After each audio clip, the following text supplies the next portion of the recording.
Orb Movements of the Earth is definitely anime of the season. I won't take further questions, it is. 3 episodes have been released. Episode 4 comes out this Saturday. And if you haven't been watching it, you need to. At face value, you're probably looking at it and saying, what's so exciting about a show like this? But if you like a show like Vinland Saga, you will love this. This 25 episode Madhouse anime follows a world which currently believes, because we're in the time period, that everything revolves around the Earth. So the idea that, in fact, the Earth revolves around the sun, you get burned at the stake for having such heretic-level nonsense in your brain. And we have a boy who very much is okay with lying to get through life, but he generally believes in God, and he thinks, any super crazy ideas are, well, they're crazy. And throughout 3 episodes, you have this journey. And in a lot of ways, this journey could have been a self-contained story, and it could have ended here. And I don't want to give too much away in case you haven't seen it just yet. We will be talking about spoilers, but just hear me out.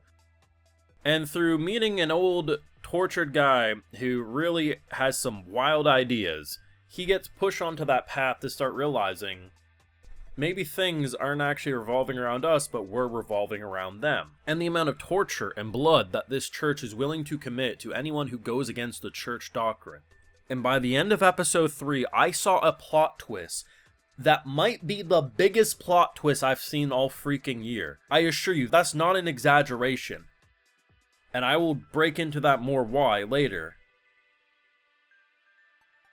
But even, I usually say, if I'm not including carryovers, here's like my new anime of the season. Because I like to give it to like the show that's brand spanking new, hasn't been around. I'm gonna say something I haven't said, I don't think ever on this channel. Even if we include carryovers, sequels, shows that I love and foam at the mouth for, this is still anime of the season. I have full live reactions over on Patreon, and definitely you're going to want to check them out because, Jesus Christ, the discussions, the reactions, to my own horn, even I was shocked by how crazy this show was, over there exclusively. So by the end of episode 3, they did something I didn't think possible. They killed off the MC. Throughout watching these 3 episodes, I got Vinland Saga vibes. And if anyone who saw Vinland Saga, spoiler warning, I mean, the dad ends up dying by the 3rd episode, right? But here's the thing. Killing off, our mentor, the criminal, right?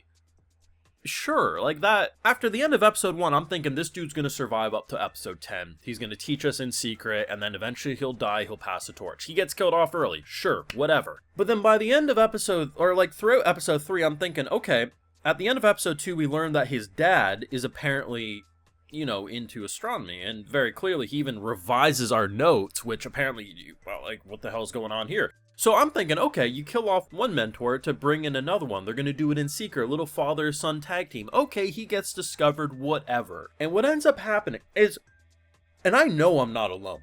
If anyone unironically says, I totally knew Raffle was going to die by the end of episode 3, you're bullshitting. I refuse to accept that opinion. I thought it was a bluff. So, the torturer, the dude who literally starts to show off by peeling fingernails back and saying, hey, fingernails regrow, we'll let them grow and we'll keep on peeling them. I'm thinking, okay, a couple of things might happen here. Maybe he will torture Raffle for years to come, and eventually because I'm honestly thinking this, and you can call me crazy, I'm thinking Raffle's about to blow this dude's mind so hard that over years of torture, he's going to get him to believe in his wild ideas, and they're going to work together. I honestly thought we were going to have a situation like that. And then when he talked about he poisoned himself, I'm thinking it's probably a bluff, or he's going to stick his fingers down his throat, make him throw up, and he's going to help him break out of jail.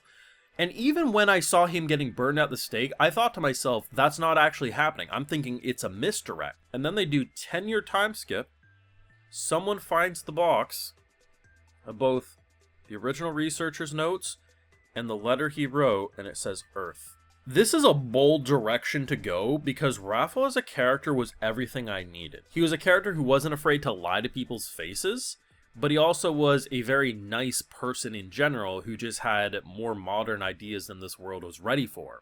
And I truly believe when he said that he could prove the theory, because unlike the man who came before, Hubert didn't think it was possible to prove, but he wanted to try. Well, it's not that he didn't think it was possible, it was highly likely he never could prove it. Where Raffle told his father he could. This is my personal favorite moment, though, As much as the insane reveal at the end of episode 3 just blew my mind, in episode 2, what ends up happening, because he really doesn't believe in Hubert's BS, right? And what ends up happening is he trips and he falls backwards. And the whole idea that everything revolves around the Earth, if you put yourself in their shoes back in the day, I mean, it does look like things are circling us. And the idea that he basically views it as, wait a second, the trees and everything around me look like they moved, but I know they didn't, because I'm physically staring at them, they don't move. So the fact that I moved, and it made everything else look like it moves, it then translates to the sky. It's such a beautiful way to get that message across. And just watching these 3 episodes, because I wasn't expecting how brutal it was going to be, and it doesn't overdo the brutality. It's basically, if you go against the church, if you're a heathen, you will be punished. You will have your fingernails ripped, you will be tortured, flayed, whatever else to expose these dirty, nasty secrets. And the idea that we have such memorable characters. This is some To Your Eternity bullshit, mind you, where you think like, damn, like, yeah, this is a great character follow as an MC, and then they rip it away. But like, it really does have that Vinland Saga vibe about how characters interact. Sure, it's not about a Viking world, of course, but this concept could have been so easy to make boring. But the idea of, we could end up with a situation where rather than having a singular MC, are we going to follow multiple over the course of a story like this, and slowly but surely the notes start stacking together? We end up with, rather than it being a singular person who proves it, we, over time, maybe use previous people's research. I don't know exactly. Either way, this is fantastic. This is made for me. The production, the voice actors, the journey. I thought this was going to be more, I thought it sounded interesting before the season started, but I thought it'd be a slower burn, kind of like, what is what it is. I wasn't expecting the first 2 minutes to see fingernails be peeled off, and I'm like, damn, does that set the stage of why you don't mess with the church? And then you introduce a kid who very much clearly could lie his way out of anything. Watching these 3 episodes is truly one of the most enjoyable experiences I've had all year watching anime. And you could have made a short movie or a short OVA series just with Raffles' journey and ending it here. Like, this would have served as an ending for an open-ended, like, oh shit, he doesn't make it, but someone picks up his legacy. It took me like 10 minutes after the episode to even believe that he's actually dead. I swear to God though, if this video doesn't do well on my channel, I will cry. I understand the weekends are busy, but please let this show be popular, because Jesus Christ, I need to talk about this weekly. Let me know your thoughts on the first 3 episodes of Orb. Whether you watched it because I made this video or you've been watching it, let me know. I'm glad I had the 3 episodes. I watched an episode a day, but I am now here for a weekly experience. But yeah, thoughts down below. Leave a like, subscribe, bell, all that nonsense. Patreon reactions and video shoutouts. Alright, so today we got Skycrow, JD, FL Facts, and we also have Match. Appreciate the support, everyone. God damn. Have a good one.